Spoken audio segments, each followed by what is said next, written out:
RRB, l'invité du matin. Bonjour Gilles Ménage. Bonjour Nicolas Legrand. Alors je le disais pendant le mini-journal d'Isabelle Pelletier, on revient avec votre invité ce matin sur la mise en ligne par le gouvernement du tableau de bord Covid. Vaïma Mouliava, bonjour. Bonjour Gilles, bonjour Nicolas, bonjour à tous. Et merci d'avoir accepté notre invitation ce matin. Vous êtes membre du gouvernement en charge notamment de la fonction publique et cet outil a donc été mis en ligne hier sur le site du gouvernement. C'est un outil, un tableau de bord de suivi de la crise sanitaire, un tableau de bord cartographique. Et à quelle volonté il répond cet outil ?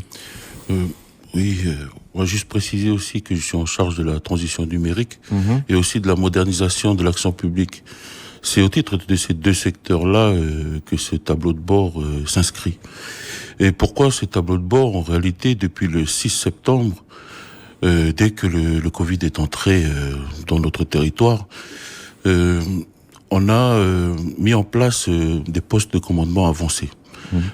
En province Nord, en province Île, et puis parce que la spécificité de l'île des Pins exigeait aussi un poste de commandement avancé à l'île des Pins. Ce qui nous a permis en fait d'établir des liens étroits qu'on avait déjà avec la province Sud, parce qu'autrefois le virus était aux portes, donc aux portes de l'aéroport, nos SAS hôteliers et puis nos SAS à l'aéroport, et puis permettre aussi d'établir un lien constant avec la province Nord et la province des Îles. Et pour piloter une crise, il n'y a rien de mieux qu'une cartographie. Et pour établir une cartographie, il faut des données fiables. Et c'est dans ce cadre-là que le tableau de bord s'est inscrit, dans l'élaboration du tableau de bord s'est inscrit. D'une et de deux, parce que il faut bien avoir des outils de décision qui aident non seulement les experts, notre groupe d'experts à prendre des décisions en fonction de leur de leur réflexion, mais aussi de la littérature, parce qu'ils prennent beaucoup dans la littérature sanitaire et puis les études qui sont dans le monde. Mais ces études, cette lecture de la littérature n'a pas de sens si ils n'ont pas des chiffres locaux. Et c'est dans ce cadre-là que ce tableau de bord s'est réalisé. Et c'est grâce à ces postes de commandement avancés qui ont permis de créer du lien, et j'allais dire même du lion, avec les différentes collectivités que sont les provinces, mais aussi les communes. Et hier, on a voulu, maintenant que hier le tableau de bord est mature et que les données sont fiabilisées, les liens sont efficients avec les différents services sanitaires des provinces, mais aussi administratifs avec les communes, on a décidé de le mettre en ligne parce que la transparence engage aussi de la performance et de l'exigence de fiabilité des données.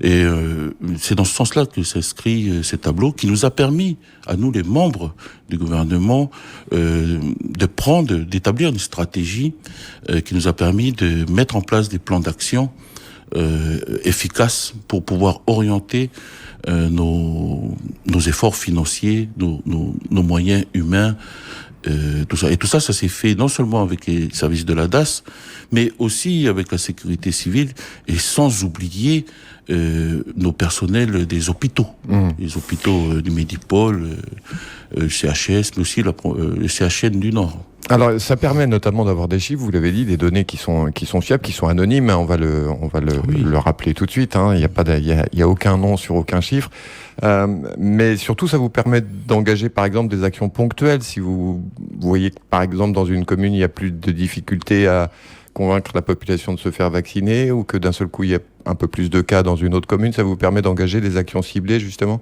Exactement, ouais. On voit tout de suite, quand on a ce mapping, cette cartographie, d'identifier les points de faiblesse. Là où on a un taux de vaccination faible, où on a un taux de tests aussi. Les tests sont très importants pour le taux d'incidence, et d'orienter nos efforts vers ces communes-là pour ajuster.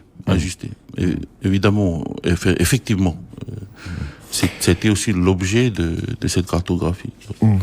Alors, il y a une chose qui est assez inédite, Vaïmoa Moliava, c'est que on parle souvent, très souvent même, du millefeuille administratif calédonien.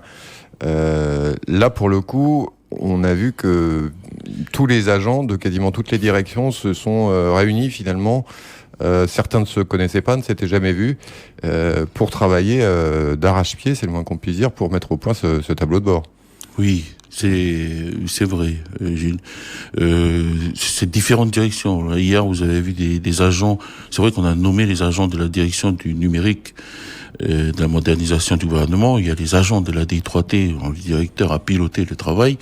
Mais nous avons aussi des agents de la DIMEC,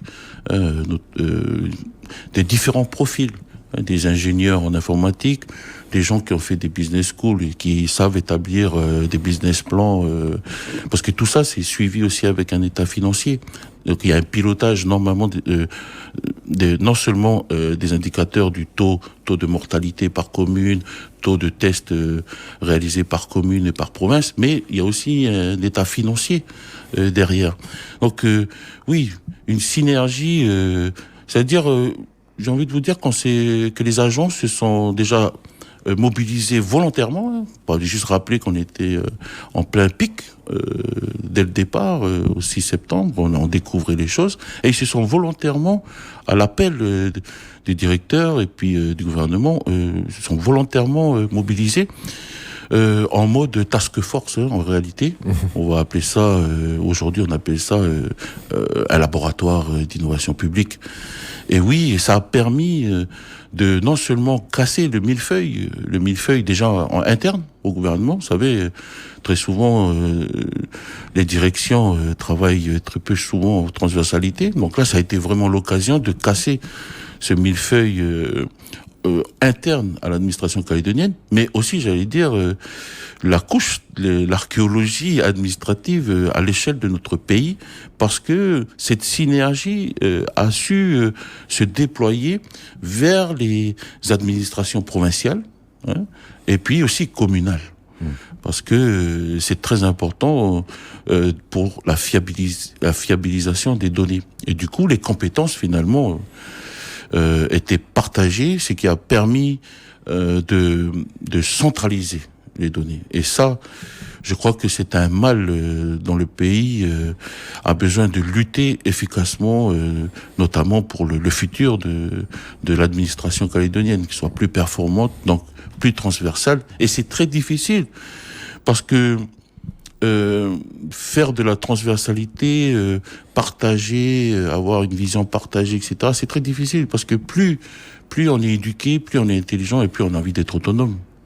Alors justement, vous le rappeliez tout à l'heure, vous êtes également en charge de la modernisation de l'administration. Est-ce que ce type d'action, ce type de tableau de bord, ça préfigure en quelque sorte ce que pourrait être, ce que devrait être peut-être l'administration calédonienne du futur ? Oui, en tout cas, moi, c'est mon envie, c'est mon ambition. C'est l'ambition c'était déjà l'ambition du 16e, c'est l'ambition du 17e gouvernement, que nous amorçons véritablement la transformation et la modernisation de notre fonction publique dans l'action, c'est-à-dire dans l'action. Pas seulement donner de la corporalité à des mots qui s'appellent la performance, la transparence, la transversalité. Tout ça, ça peut pas être des injonctions. Il faut créer les conditions. Et malheureusement, j'allais dire, je sais pas si on peut dire que c'est un bonheur dans le malheur, mais le Covid nous a interrogés dans ce que nous avons de plus essentiel, c'est-à-dire travailler ensemble pour combattre un ennemi commun. Et l'ennemi commun, ça a été le Covid. Et c'est ce qui a permis, il me semble, au niveau administratif, mais aussi au niveau politique, il faut le dire, de nous rejoindre. Et puis, de performer.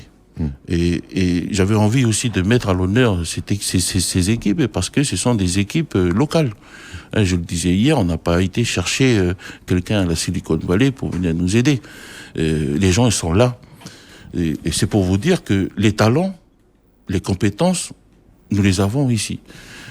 Pourvu que nous sachions les inspirer et puis les mobiliser pour effectuer un travail, parce que ce tableau de bord s'inspire des standards internationaux. Notamment des Pays-Bas, pour celui-là. Exactement.